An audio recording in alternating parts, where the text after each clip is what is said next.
пак си забравих паролата. Няма ли кой да разбие за една секунда? Ами всъщност, компютрите работят с така наречените битове, тези нули и единици, които познаваме добре. Представете си монета. Тя може да бъде ези или тора.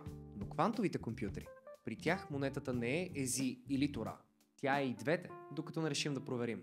В предишно видео ви разказахме за котката на Шрьодингер, която е жива и мъртва, докато не погледнем в кутията. Квантовите компютри правят абсолютно същото. Докато не измерим битовете, които при тях са с супер оригиналното име Q-битове, те са 0 и 1 едновременно. За да познае една парола от 8 знака само на проба и грешка, един компютър трябва да опита 6,6 квадрилиона комбинации. Един обикновен компютър ще постигне това за 76 дни. А квантовия? Той ще разбие паролата за 0,081 секунди. Докато обикновеният компютър минава през всяко решение едно по едно, квантовият проверява всички наведнъж. Представете си хакер, който опитва да разбие паролата ви. А сега си представете стотици едновременно. Докато не измерим точното състояние на кюбитовете, те са във всички възможни наведнъж. Но когато направим измерването, системата колапсира и кюбитът вече е или 1, или 0.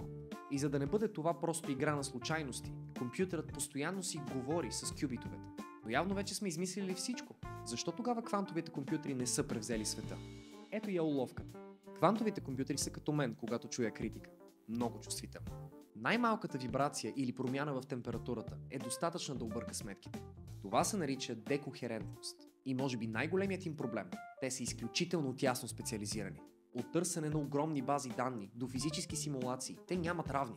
Но разбиване на пароли, ръмване на Майнкрафт или дори скролване в TikTok – класиката все още е първа. Така че не се притеснявайте за паролата си. За сега. Но ако искате да симулирате цялата вселена от големия взрив до днес, знаете къде да търсите. Но първо се абонирайте за ми всъщност в TikTok и Instagram.